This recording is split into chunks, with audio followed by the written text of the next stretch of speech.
When my mother died, the will was read. Everyone got their share. My stepbrother and stepsister divided my mother's 50-year art collection, 2 properties, and company shares. I was left with only my childhood home and a small amount of money. The lawyer said, "Your mother loved you, but you have a successful career while your siblings need more support." That day, I cried. A week later, I found a box in the attic. Inside were my mother's real will and documents showing I was adopted. My biological mother was my mother's closest friend, and according to the letters, my step-siblings knew everything. My name is Olivia Reed. I'm 38 years old and a book editor at a publishing house. I have curly hair and dark brown skin. People always said I look like my mother. Books have always been my refuge, especially when escaping the complex dynamics of my family. My mother, Catherine Reed, owned one of New York's most prestigious art galleries. She established one of the first galleries to highlight Black artists' work. She was elegant, cultured, and a respected figure in our community, dark-skinned with a powerful presence and wise eyes. During exhibition openings, the most important names in the art world would gather, and my mother would enchant everyone with her magnificent outfits, adorned with colorful African patterns and her natural grace. My stepbrother, Daniel, 45, is a successful corporate lawyer, light brown-skinned with sharp features, cold, calculating, and always trying to maintain control. He's the son from my mother's first husband, Richard. My stepsister, Victoria, 42, is known in the socialite circles, always eye-catching with her straightened hair and designer clothes. A woman with a passion for luxury living. She's Daniel's biological sister. I was always different. My mother protected me more than the others. "My special girl," she would say. Instead of being interested in art, I buried myself in books. I was always the person who felt slightly out of place at family gatherings. My mother and I were very close, especially after losing my father, the man I thought was my father. Every Sunday we'd have brunch. I shared my problems, dreams, and fears with her. Daniel and Victoria always treated me as if I weren't a real member of the family. My mother died suddenly from a brain hemorrhage 3 months ago. She collapsed while inspecting the gallery. I had gone from New York to London for a book fair. I barely made it to her funeral. A week after the funeral, our lawyer, Mr. Goldstein, called us to his office to read my mother's will. Daniel was in his usual impeccable suit. Victoria in exaggerated black. I wore just a simple black dress. Mr. Goldstein cleared his throat and began reading The Last Will and Testament of Catherine Reed. As the will was read, I could feel my face burning. Daniel received my mother's gallery in the summer house in the Hamptons. Victoria got the Manhattan apartment and most of my mother's valuable art collection. Together, they took control of the company shares. I was left with only our childhood home in Connecticut and an amount of money from the bank account that was supposedly for a comfortable life. I was in shock. "This can't be," I said. "Mother always said she planned to divide everything into 3. Mr. Goldstein looked at me over his glasses. "The will was changed 6 months ago, Olivia. Your mother loved you very much, but you have a successful career. She thought Daniel and Victoria needed more financial support." Daniel, with a slight smile on his face, said, "Mother always tried to be fair, Olivia. She considered all our needs." Victoria immediately added, "I'm sorry, darling, but Mother wasn't as close to you in her final days. We were always by her side." As I was leaving the office, Victoria whispered in my ear, "We expect you to empty the house in Connecticut by the weekend. We want to put it up for sale." That day, I couldn't even cry. I just felt empty. How could my mother exclude me like this? When I arrived at the Connecticut house, I wandered through the rooms of my childhood. Every corner held a memory. My mother reading to me, watching movies together, sharing our dreams. I started packing my things. I loved this house, but wanted to leave as quickly as possible to avoid seeing the triumph in Victoria's eyes.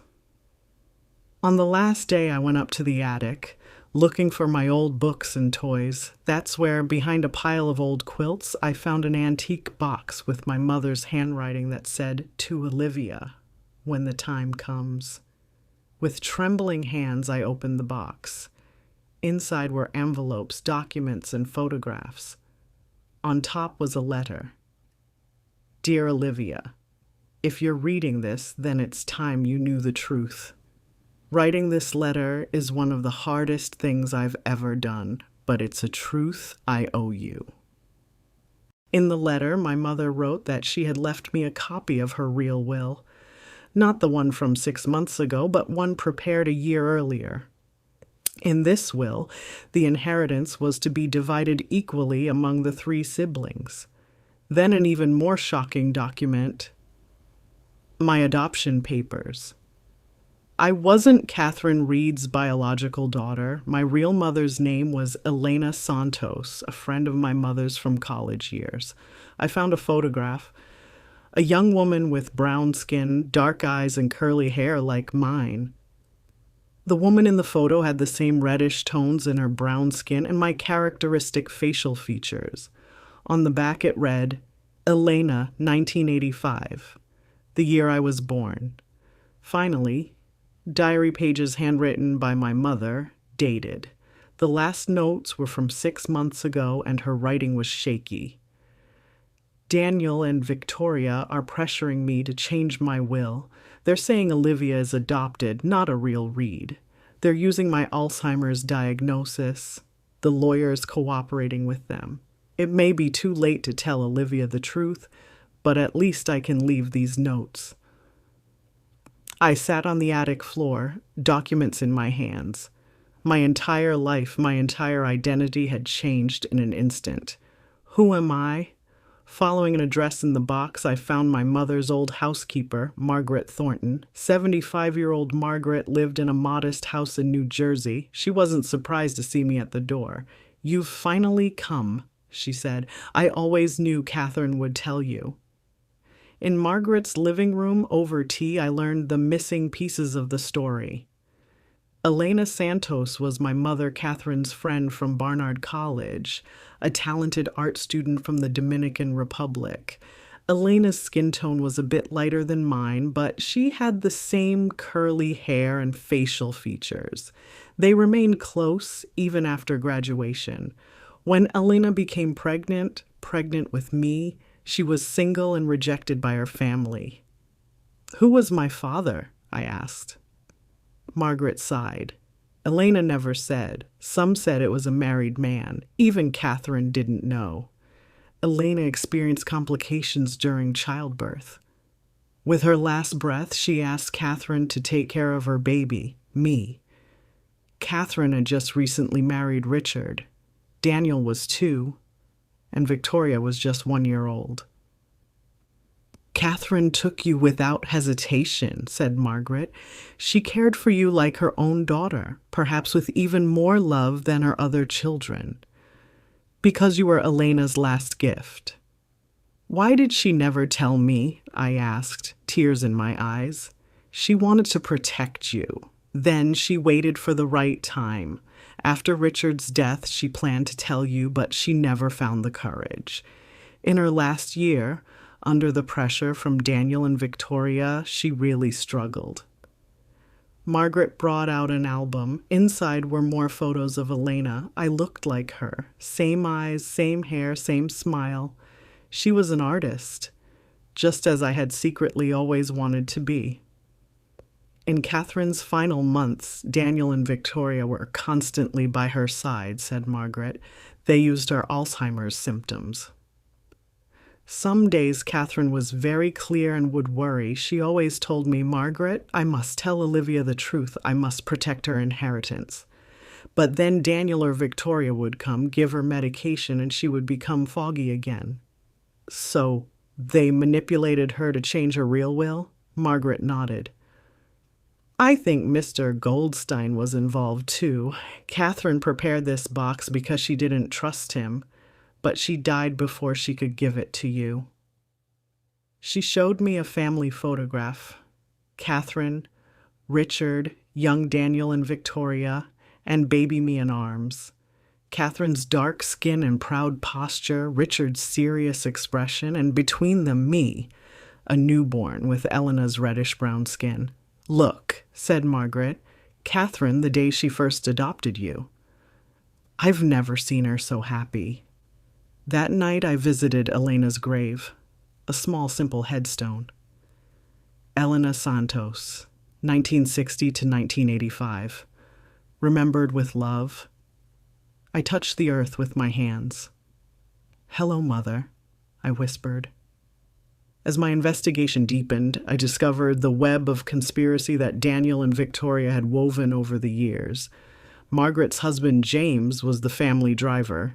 He told me about my mother's strange meetings in her final months. Secret meetings with another lawyer who was Daniel's friend, Victoria rummaging through my mother's documents at night. I spoke with my mother's doctor. Mrs. Reed's Alzheimer's diagnosis wasn't definitive, he told me. She had symptoms of mild cognitive impairment, but we needed more tests for a full diagnosis. But her son, saying he wanted the best for his mother, accelerated the process. When I cornered our family lawyer, Mr. Goldstein, he initially denied everything. But when I revealed that Daniel had invested a large sum in his son's company, his face paled. I was just doing my job, he said with a trembling voice. Daniel said your mother's mental state was deteriorating and she wanted to change the will. You're lying, I said. My mother would never exclude me. You used her fear of Alzheimer's. Margaret gave me some notes my mother had written in her final period. She had constantly tried to remind my mother about Elena's story, but Daniel and Victoria always intervened. Margaret reminded me of Olivia today, my mother wrote, how she resembles Elena. Daniel got very angry when he heard this. She's not a real Reed, Mother, he said. Victoria started crying, saying, you always loved her more. They gave me my medication. Why do I feel so sleepy?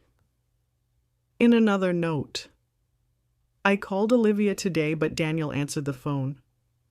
She's not available right now, he said, but Olivia always calls me every Sunday. Something's wrong. The last note, just a week before her death. I can think clearly today. I saw Victoria going through my purse. I called Goldstein, asked about my real will. We canceled that will, Mrs. Reed, don't you remember? He said. I don't remember. I need to reach Olivia. Daniel and Victoria had systematically worked to distance me from my mother. They blocked my calls, canceled my visits. As my mother weakened mentally, they told her, Olivia doesn't want to see you anymore. She's busy with her own life. With the lawyer's help, I accessed my mother's financial records. In the last 6 months, Daniel and Victoria had withdrawn hundreds of thousands of dollars from my mother's accounts as care expenses. This isn't just greed, Margaret said one day. This is revenge. They always felt Catherine loved you more because you reminded her of Elena. And most of all, they were jealous, thinking that you weren't a real Reed, but would receive a large portion of the inheritance. After gathering all the evidence, I called Daniel and Victoria to meet at Daniel's office for a confrontation. Both came, wearing their usual self-confident expressions. What's this dramatic meeting about, Olivia? Victoria asked, placing her expensive bag on the table. I put the box on the table. My mother's real will. My adoption papers, her notes. I know everything. Daniel's expression didn't change. Victoria paled. You manipulated our mother. You used her fear of Alzheimer's. You distanced me from her. And in her final months, you took complete control of her. Nonsense, Daniel said coolly. Mother was mentally deficient. We only did what was best for her. You're lying, I said, and pulled out the report I'd obtained from my mother's doctor. My mother didn't have full Alzheimer's.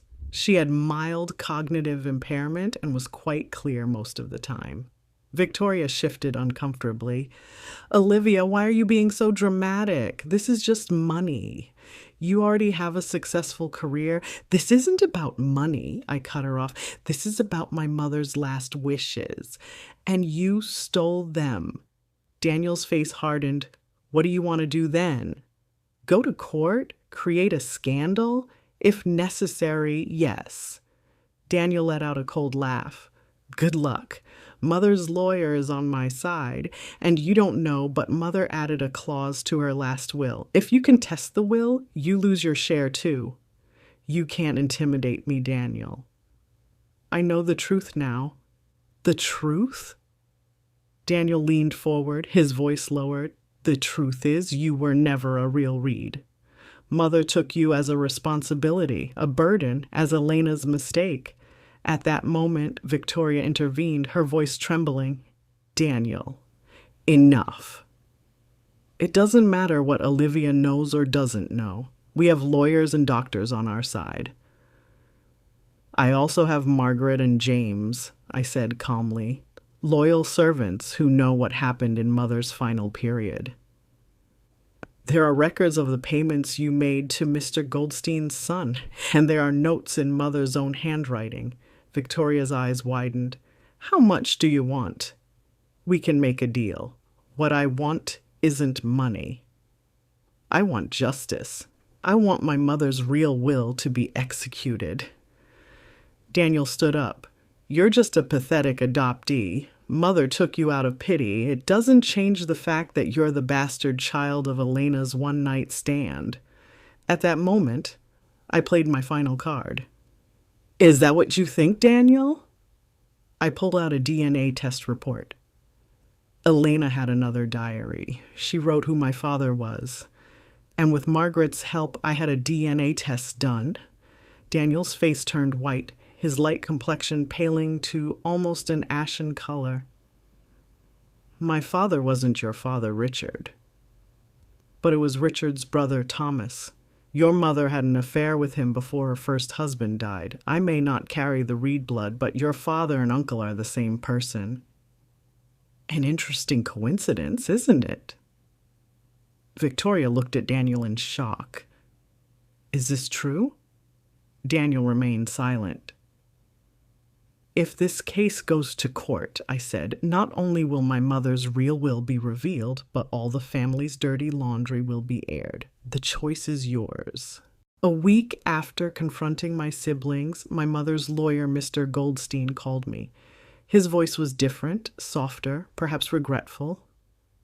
Miss Reed, I request that you come to my office. There's something I need to give you. What awaited me at the lawyer's office was a sealed letter from my mother and a USB drive. Your mother wanted me to give this to you after her death, said Goldstein, unable to meet my eyes. But Daniel pressured me. I'm sorry. I opened the letter, tears filling my eyes as I saw my mother's elegant handwriting. Dear Olivia, when you read this letter, I will no longer be alive. And you will probably have learned the truth. First, I apologize for not telling you this sooner. Every year I said, I'll tell her this year, but I couldn't find the courage. I was afraid of losing you. Elena was my closest friend. A brilliant, creative, vibrant woman. Her Afro-Dominican heritage and art were groundbreaking in our community. When she was pregnant, she came to me, scared and alone. She had told your father, Thomas, but he didn't want to take responsibility. Thomas was Richard's brother and was very close to us in the early years of our marriage. I promised Elena I would help her. She stayed with us until the birth, but there were complications. Before she died, her last wish was for you to be raised safely and with love. The moment I took you in my arms, I felt as if you were my own daughter. Richard accepted the situation, but Daniel and Victoria were always jealous. After Richard died, their hostility increased, especially when they realized how much you resembled Elena. In recent months, I've felt my mind becoming cloudy. Daniel and Victoria used this situation. They distanced me from you. They influenced Goldstein. But in my lucid moments, I prepared this box and gave it to Margaret. Olivia, you have always been my daughter, with a bond stronger than blood. I loved you not for Elena, but for myself. Your kindness, intelligence, and spirit made me proud every day. Regarding my inheritance, my real will provides for equal division, but money is just money. The real inheritance is love, Olivia, and you have all of it. Your mother, who loves you forever, Catherine. I sat with the letter in my lap, tears streaming down my face. When I plugged in the USB, I found videos my mother had secretly recorded in her final months. In her lucid moments, she described Daniel and Victoria's manipulations, confirmed her real will, and expressed her love for me. In the end, I didn't need to file a lawsuit. The evidence was so strong that Daniel and Victoria agreed to a settlement. The court accepted my mother's real will. The inheritance was divided equally among the three of us. The gallery, houses, art collection, everything. Have I forgiven Daniel and Victoria? No, not yet. Maybe one day. But I have no contact with them now. They may be my blood, but they're not family. I visit Elena's grave regularly. I researched her art. Her talent was extraordinary. I'm planning to open an exhibition of her works at a gallery. As her daughter, I want to keep her legacy alive. Margaret and James are now like my family. I didn't sell the house in Connecticut. They live there, and I visit often. Margaret tells me about Elena, and I write down her stories. Catherine, my mother, may not have been my biological mother, but she loved me, protected me, and made me who I am. I miss her every day.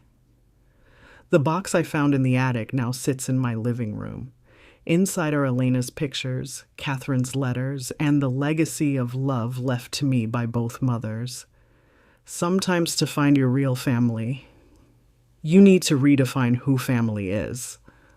My mother chose me and loved me, despite our lack of blood ties. My step-siblings, though sharing the same blood, never became real family. What wasn't written in the will was the most valuable part of the inheritance: love, honesty, and the meaning of being a true family. Now it's up to me to keep this legacy alive. As Elena's daughter and Catherine's heir, I'm now writing my own story. And in this story, family isn't just DNA, but a bond that comes from the heart. My name is Ruby. I want to thank Olivia for sharing her heartfelt story with us. What would you do in a situation like this? Share your thoughts in the comments. If you liked Olivia's story, please like the video and subscribe to Stories of Aunt Ruby. Follow our channel for more powerful stories. Until next time, remember that true family isn't always defined by blood, but by love. With love and truth, Ruby.